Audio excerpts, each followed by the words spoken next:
passive input is silently killing your progress. Here's something that will shock you. Watching Netflix with subtitles, scrolling through English memes, listening to podcasts in the background, none of that is actually teaching you English. Your brain treats passive input like background noise, the same way you tune out traffic sounds outside your window. Real memory formation requires active retrieval, not passive exposure. Every time you understand a word without producing it yourself, your brain files it under recognized, not owned. That's the trap. You feel like you're learning because you understand 80% of a video, but understanding is not the same as remembering. Recognition memory and recall memory are two completely different systems in your brain, and language learners confuse them constantly. This is why you can watch hundreds of hours of English content and still freeze when someone asks you a simple question. The fix is brutal but simple. For every hour of passive input, you need active output, speaking, writing, or even talking to yourself out loud.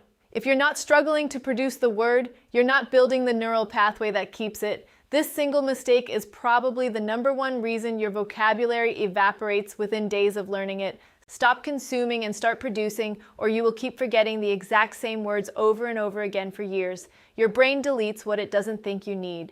Your brain is ruthless. It doesn't care how many hours you spent memorizing a word list. If it doesn't see you using that information in a context that feels necessary for survival, it marks it for deletion. This is called the use it or lose it principle of neuroplasticity, and it's shockingly literal. Neural connections that aren't reinforced physically weaken and prune themselves within 48 to 72 hours. That means if you learn 10 new words today and don't touch them again within 3 days, you have already lost most of them, not metaphorically, biologically. The brain is optimizing for energy efficiency, not for your dreams of fluency.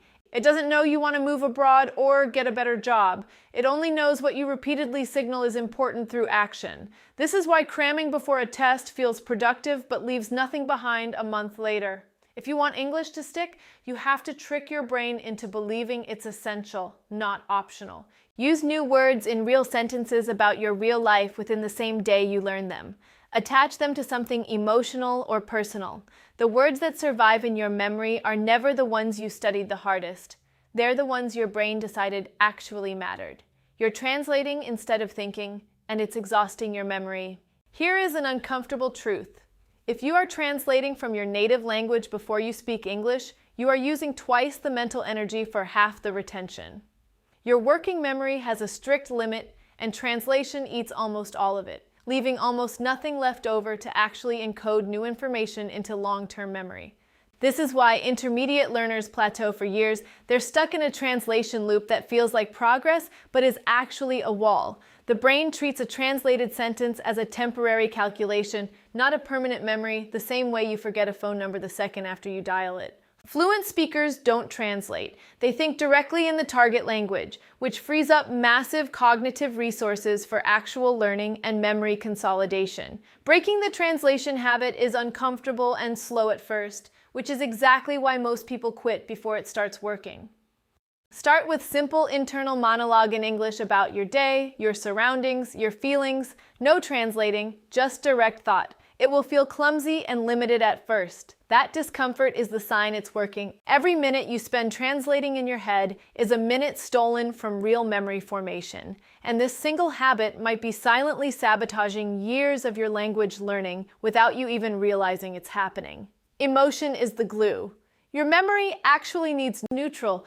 Boring textbook sentences vanish from your memory almost instantly, and there's a biological reason for this. Your brain has a structure called the amygdala that tags emotionally charged experiences as important. Keep this. Words learned during laughter, embarrassment, excitement, or even mild stress are remembered dramatically longer than words learned from a flashcard app in silence. This is why you can still remember an embarrassing sentence you said wrong in front of someone years ago, but you can't remember the 50 vocabulary words you reviewed yesterday. Most learners are doing the opposite of what works. They isolate themselves with apps and flashcards, removing all emotional stakes from the process, then wonder why nothing sticks. If you want words to survive, attach them to real emotional moments. Argue in English, joke in English. Tell a personal story in English. Watch content that actually makes you feel something instead of neutral tutorial videos. The emotional intensity is not a side effect of good learning. It is the mechanism itself. This single insight explains why immersion works so much faster than classroom study. Immersion is full of unpredictable emotional moments, and classrooms are engineered to remove them completely. Stop learning safely. The words you're most afraid to say are usually the ones you'll remember forever. Inconsistent bursts of study are quietly wasting your effort. Studying English for 5 intense hours once a week feels productive, but it is measurably worse for memory than 20 minutes daily. This comes down to something called the spacing effect, one of the most well-documented findings in memory research. Your brain needs repeated exposure spread across time, with small gaps that force it to work slightly to retrieve the information again. Each successful retrieval after a gap strengthens the memory exponentially more than passive repetition ever could.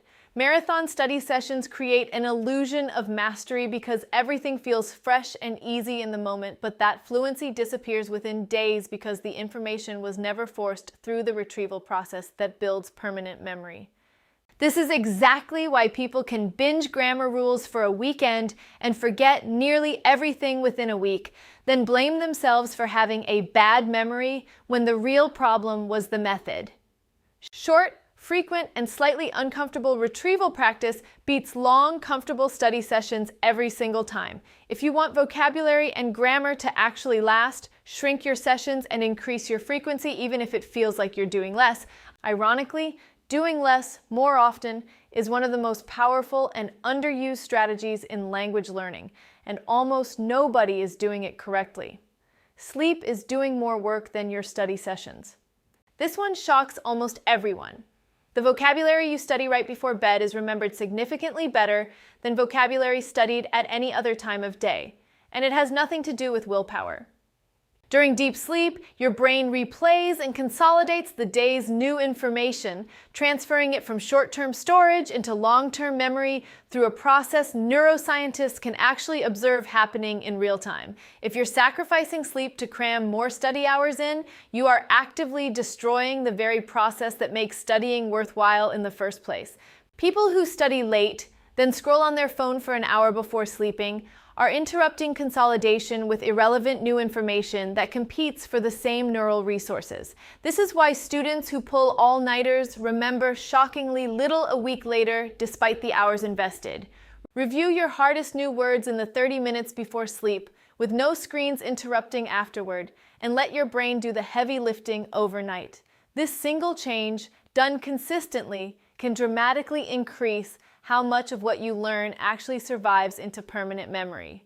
Most learners are unknowingly fighting against their own biology by treating sleep as separate from studying, when in reality, sleep is quietly one of the most important study sessions you have every single day.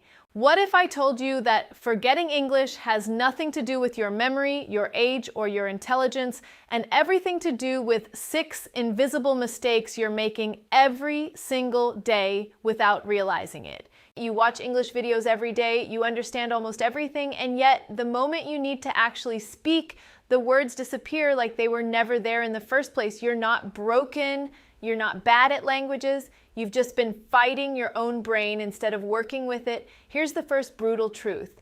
Passive input is not learning.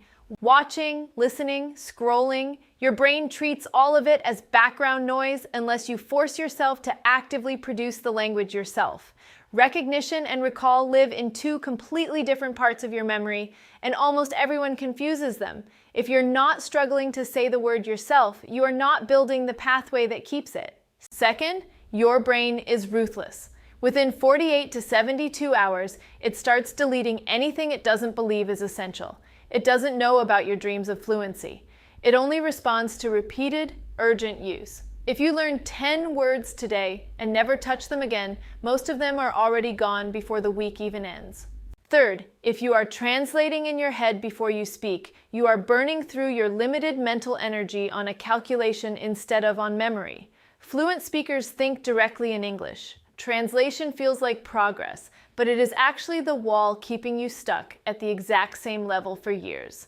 Fourth, emotion is the glue that makes memory permanent. Neutral flashcards vanish. Embarrassing, funny, exciting moments in English stay with you forever because your brain is biologically wired to protect emotionally charged memories above all else. If you're only studying safely and quietly, you are removing the exact ingredient that makes language stick. Fifth, marathon study sessions are quietly wasting your effort. 20 minutes a day beats 5 hours once a week every single time because memory needs spaced repetition and small effortful retrieval, not comfortable repetition in one long sitting. And sixth, sleep is doing more for your English than your study sessions ever could. What you review right before bed gets consolidated into permanent memory while you sleep. Sacrifice sleep to cram more hours, and you are sabotaging the very process that makes all that studying worth anything at all. None of this means you have a bad memory. It means you've been using methods that work against your own biology instead of with it. Fix the input, kill the translation habit, attach emotion to what you learn, space out your practice, and protect your sleep, and the words that used to disappear within days will start staying with you for years. You don't need a better brain. You need a better system, and now you have one. What if forgetting English has nothing to do with your memory and everything to do with 6 mistakes you don't even know you're making right now?